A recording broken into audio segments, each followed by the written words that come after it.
Basic English course के 4th lecture में आज हम आपको बेसिक सेंटेंस स्ट्रक्चर के बारे में बताएंगे।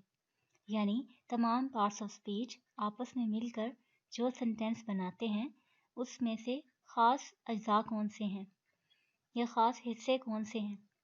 जैसा कि आप स्क्रीन पे देख रहे हैं, यहाँ पे एक एग्जांपल भी दी हुई है और पैटर्न भी। यानी सेंटेंस स्ट्रक्चर क्या है? सब्जेक्ट, वर्ब और ऑब्जेक्ट का कॉम्बिनेशन है। जैसे कि the weather is cold. The weather यहाँ पे सब्जेक्ट है, इज़ वर्ब है यानी हेल्पिंग वर्ब, कोल्ड ऑब्जेक्ट है। तो आइए देखते हैं कि ये क्या चीज़ें हैं। सब्जेक्ट एक्शन डूअर को कहते हैं या वो पर्सन जो सेंटेंस में काम अंजाम दे रहा होता है या जिसके बारे में सेंटेंस कहा गया होता है, यानी काम करने वाला शख्स। इसकी एग्जांपल देखते हैं। I read newspaper. इसमें आई सब्जेक्ट है, रीड वर्ब है और न्यूज़पेपर ऑब्जेक्ट है। इसी तरह से ही प्लेज क्रिकेट। वो क्रिकेट खेलता है। क्रिकेट खेलता है कौन? किसकी बात हो रही है? ही। तो इसका मतलब है कि ही यहाँ पे सब्जेक्ट है यानी एक्शन डूअर है। You work very hard. कौन मेहनत करता है? You. She comes every day. Who comes every day? She means वो लड़की, इसलिए यहाँ पे ये सब्जेक्ट है। तो हर काम करने वाले शख्स को या जो भी एक्शन परफॉर्म कर रहा होता है वो सेंटेंस में सब्जेक्ट होता है। तो अब देखते हैं कि ऑब्जेक्ट क्या होता है।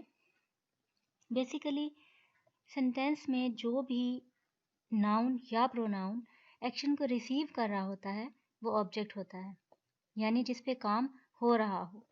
सब्जेक्ट और ऑब्जेक्ट दोनों ही नाउन या प्रोनाउन हो सकते हैं। यहाँ पे एग्जांपल देखें कि अलेसा इज ईटिंग अ बनाना। बनाना यहाँ पे ऑब्जेक्ट है, यानी अलीसा क्या खा रही है? What is Alisa eating? A banana. तो ये एक ऑब्जेक्ट है। The cat is drinking milk. बिल्ली क्या पी रही है? दूध, मिल्क। सो यहाँ पे मिल्क ऑब्जेक्ट है। इसी तरह से ये भी एग्जांपल है। I bought a present for my wife. Present means gift. तो ये बात नोट करने की है कि object comes after the verb, यानी सेंटेंस के स्ट्रक्चर में ऑब्जेक्ट वर्ब के बाद आता है। इसी तरह से मज़ीद एग्जांपल्स देखी जा सकती हैं। The dog is looking for something to eat. ये एक कॉम्प्लेक्स सेंटेंस है जिसमें ज़्यादा पार्ट्स इस्तेमाल किए गए हैं, लेकिन हम अपना फोकस दो चीज़ों पे रखेंगे, एक सब्जेक्ट और दूसरा प्रेडिकेट। प्रेडिकेट का मतलब है सब्जेक्ट के अलावा वाला तमाम सेंटेंस। यानी एक सेंटेंस के दो पार्ट्स किए जाएं तो सब्जेक्ट, यहाँ द डॉग सब्जेक्ट है, is looking for something to eat ये सारा सेंटेंस प्रेडिकेट है यानी बकिया हिस्सा।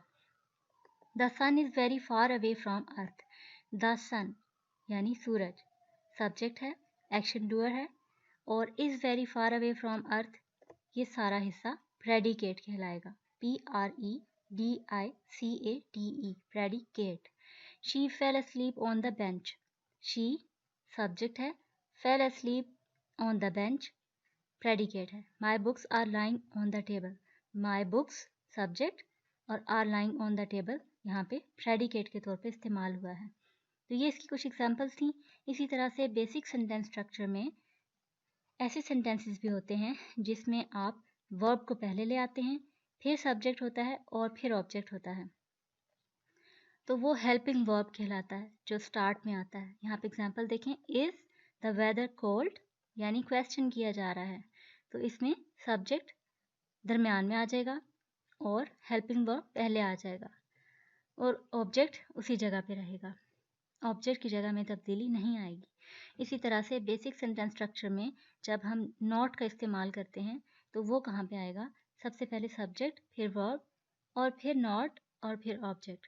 और वर्ब यहाँ पे हेल्पिंग वर्ब भी हो सकता है और साथ उसके मेन वर्ब भी होगा।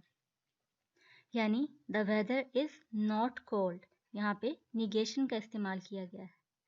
नेक्स्ट लेक्चर तक के लिए